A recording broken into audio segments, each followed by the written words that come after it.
அதிகமான குழப்பம், அதிகமான மன அழுத்தம். குழப்பங்களே எப்படா நீங்கும் என்று காத்திருக்கின்ற கும்ப ராசி என்பவர்களுக்கு உங்களுடைய ராசியின் அதிபதியான சனி பகவான் ராசியை விட்டு கடந்துட்டார். அவர் 2ஆம் இடத்துக்கு வாக்கியப்படி போகக்கூடிய இந்த காலகட்டம் உங்கள் லைஃப்பில் பெரிய டேர்னிங்கே வரப்போகுது. மனசுக்குள்ள எவ்வளோ அழுத்தங்களை வச்சுட்டு மனுஷன் வாழ்றது? தனக்குள்ள 1000 பிரச்சனை, பிறர் பிரச்சனையும் தூக்கி வச்சு தலையில் வச்சுக்கிட்டு ஏன்டா வாழ்கிறோங்கிற குழப்பத்தில் இருக்கக்கூடிய நிலையில் இருக்கிற உங்களுக்கு ஃபஸ்ட்டு விஷயம் மன நிம்மதி கிடைக்க போகுது. மனசுக்குள்ளே எவ்வளோ போராட்டங்கள் வச்சுருக்கீங்களோ போராட்டம் எல்லாம் என்ன பண்ண போகுது? ஒரு முடிவுக்கு வரப்போகுது. இந்த போராட்டத்தில் யார் யாரெல்லாம் எடுத்துக்கலான்னா, கும்பராசி அன்பர்களுடைய உறவுகள் எல்லாத்தையும் தூக்கி உள்ளே போடலாம். ஏன்னா உங்களுக்கு போராட்டம் கொடுத்ததே உங்களுடைய உறவுகள் தான். உங்களுடைய நட்பு தான். உங்களுடைய கணவன் மனைவி உறவு தான். நீங்கள் ரொம்ப நம்பின உங்கள் பாசக்காரங்க தான். உங்களுக்கு இவ்வளோ போராட்டத்தையும் கொடுத்துட்டு, நீங்கள் இன்னும் முழிச்சிருக்கீங்களா? அழுதுக்கு இருக்கீங்களா? அப்படின்னு எட்டி எட்டி பார்த்துக்கிருக்காங்க. ஸோ அந்த அளவுக்கு ஒரு அழுத்தத்தை குடுக்குறாங்க. ஸோ இந்த நிலையிலிருந்து மாறக்கூடிய தன்மை தான் சனி பகவான் உங்களுடைய ராசியிலேருந்து 2ஆம் இடத்துக்கு போகக்கூடிய இந்த அற்புதமான காலம். உங்களுடைய தேவையான விஷயங்கள் அப்படின்னு ஒரு லிஸ்ட்டு வச்சுருப்பீங்க. இதெல்லாம் நடந்தா நல்லாயிருக்கும். என்னுடைய வருமானம் கூடுனா நல்லாயிருக்கும். என்னுடைய லைஃபே ஒரு சந்தோஷத்தை எதிர்பார்த்து காத்திருக்கேன். அப்படி நீங்கள் என்னென்ன விஷயங்கள்லாம் வச்சுருக்கீங்களோ, அத்தனை விஷயங்களும் இனிமேல் என்ன பண்ண போறீங்க? உங்களுடைய முயற்சியின் மூலமா முடிச்சு கட்ட போறீங்க. ஏன்னா, இந்த 2 1/2 வருஷத்துல நீங்க எத்தன முறை முயற்சி எடுத்திருப்பீங்கன்னு சொல்ல முடியாது. அந்த அளவுக்கு அளவு கடந்த முயற்சி எடுத்துட்டீங்க. முயற்சியோ முயற்சி அப்படின்னு எவ்வளோ முயற்சி எடுத்த உங்களுக்கு பல பிரச்சனை, பல போராட்டங்கள், பல மன அழுத்தங்கள் தான் அதிகமா கிடைச்சது. உங்களுடைய லைஃப்ல நீங்க பட்ட பாட சொல்றதா இருந்தா சொல்லிக்கிட்டே போலாம். அவ்வளோ பிரச்சனைய சந்திச்சிட்டீங்க. ஒரு நம்பிக்கை துரோகம் அப்படிங்கிறத உங்களுக்கு மட்டும் அப்படியே குடுத்துருப்பாய்ங்க. நம்ப வச்சு கழுத்தறுத்தாய்ங்கன்னு சொல்லுவாங்க பார்த்தீங்களா? அதே மாரி தான் உங்கள வச்சு செஞ்சுட்டாங்க. அதுவும் நம்முடைய கும்பராசி அன்பர்கள யாரெல்லாம் காதல் திருமணம் முடிச்சாங்களோ, அவங்கலாம் படாத பாடு தான் பட்டுக்கிருக்கீங்க. இந்த 2 1/2 வருஷத்தில காதல் பண்ணி கல்யாணம் முடிச்ச பல அன்பர்களுக்கு பிரச்சனைகள் கோச்சார கிரக ரீதியா கிடைச்சிருக்கும். ஸோ சுய ஜாதகம் என்பது வலிமையா இருந்தா இந்த பாதிப்பு கம்மி. இல்லைன்னா, கட்டாயமாக நான் ரொம்ப லவ் பண்ணேன். மானே, தேனே, பொன்மானே, உயிரே, அன்பேன்னு என்னைய விரும்பி, விரும்பி சுத்தி வந்தாரு.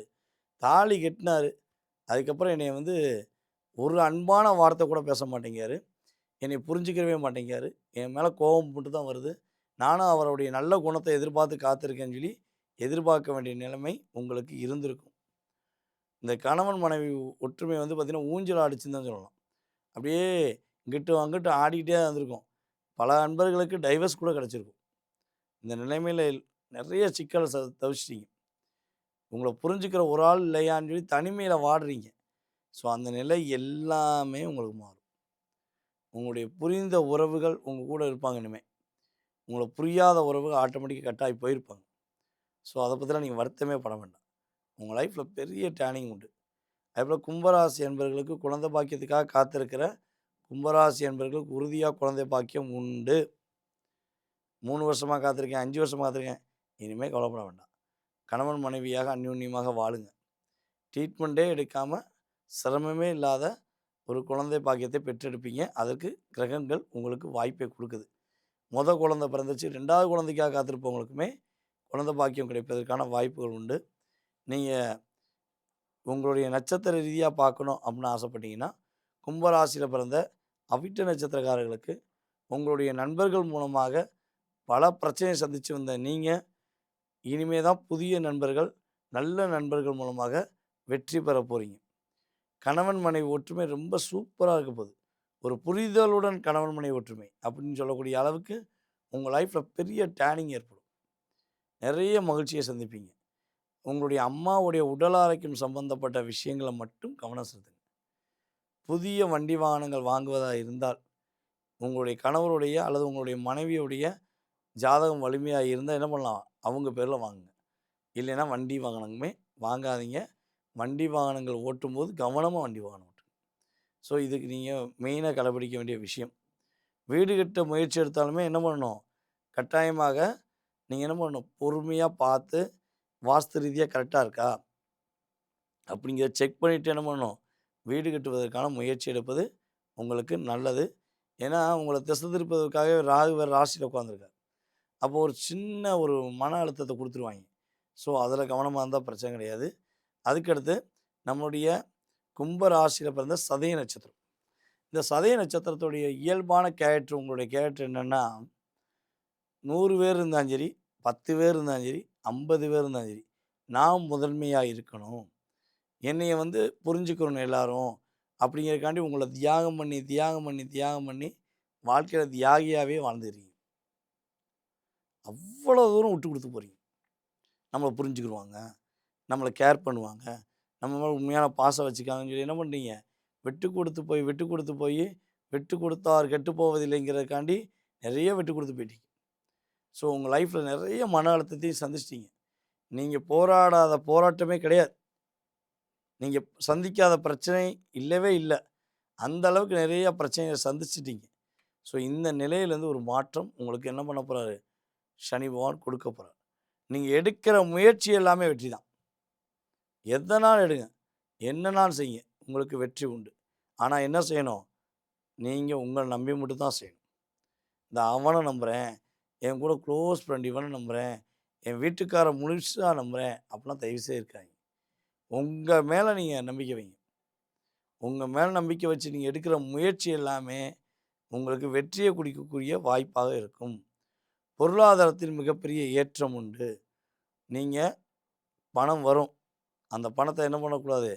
உதவி செய்றேன்னு சொல்லி யாருக்காவது குடுத்துட்டு மாட்டிக்கக்கூடாது. ஓகேவா? ஸோ, இதிலலாம் கவனமா இருந்தீங்கன்னா, சதய நட்சத்திரக்காரர்கள் சங்கடங்களே இல்லாமல் நீங்க நிம்மதியா வாழக்கூடிய ஒரு பாக்கியமாக சனி பகவான் என்ன பண்ண போறாரு? உங்களுக்கு கொடுக்க போகிறார் என்பது உண்மை. அதுக்கு அடுத்தபடியாக நம்மளுடைய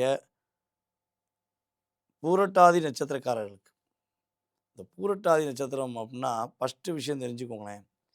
நீங்க இந்த 2 1/2 வருஷம் வச்சுக்கோங்க. அல்லது நீங்க பிறந்ததுலேருந்து வச்சுக்கோங்களேன். நீங்க எங்கேயாவது பணம் யாருக்காவது குடுத்து உதவுனீங்கன்னா, அந்த பணத்த வாங்குறதுக்கு நீங்க படுற பாடு பெரும்பாடா இருக்கும். உங்கள்ட்ட வாங்கும்போது அப்படியே, "அண்ணே உங்கள போல உண்டா? தம்பி உங்கள போல உண்டா? அக்கா உங்கள போல உண்டா? தங்கச்சி உங்கள போல உண்டான்னு" உங்களோட உறவுகள வச்சு, நட்புகள வச்சு, உங்க வார்த்தைகளால என்ன பண்ணியிருப்பாய்ங்க? அபிஷேகம் பண்ணியிருப்பாய்ங்க. நீங்க என்ன பண்ணுவீங்க? ஆஹா! நம்ம மேல இவ்வளோ பாசம் வச்சுருக்காங்களே அப்படின்னு, உங்கட்ட இருக்க காசு, பக்கத்தில இருக்கவங்கட்ட காசு வாங்கி, பேங்க்ல கடன் வாங்கிலாம் குடுத்துருப்பீங்க. அதுக்கப்புறம் நீங்க ஃபோன் பண்ணா கூட எடுக்க மாட்டாய்ங்க. உங்கள பிளாக் பண்ணிட்டு போயிருப்பாய்ங்க. ஸோ, இப்படிப்பட்ட உறவுகள்ட்ட தான் நீங்க ஏமாந்துட்டீங்க. எவ்வளோ பிரச்சனைய சந்திச்சிருக்கீங்க. கடன் மேல கடன்.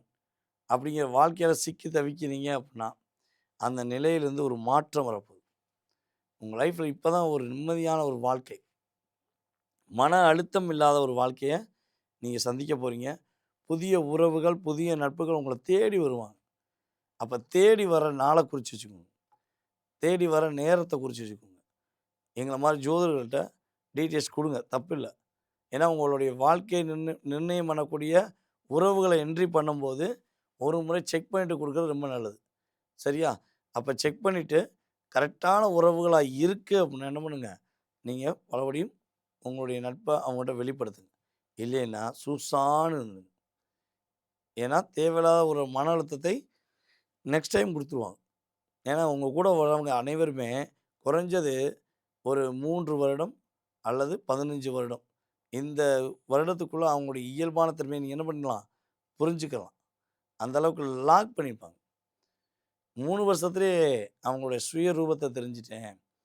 3 வருஷத்திலேயே என்ட்ட உள்ள எல்லாத்தையும் எடுத்துட்டாங்க. அப்படின்னு சொல்லக்கூடிய சூழ்நிலை உங்களுக்கு கடந்த காலம் நடந்திருக்கலாம்.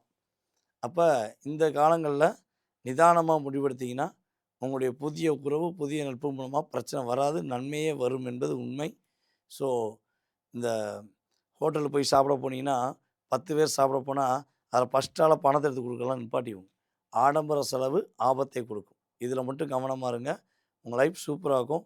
உங்களுக்கான வழிபாடு அப்படிங்கும்போது, ஆஞ்சநேயர் வழிபாடும், காலபைரவர் வழிபாடும் உங்களுடைய கவலைகளையும், உங்களுடைய துன்பங்களையும் நீக்கி, உங்க லைஃப்ல பிரகாசமான ஒளியை கொடுக்கும் என்பது நிதர்சனமான உண்மை.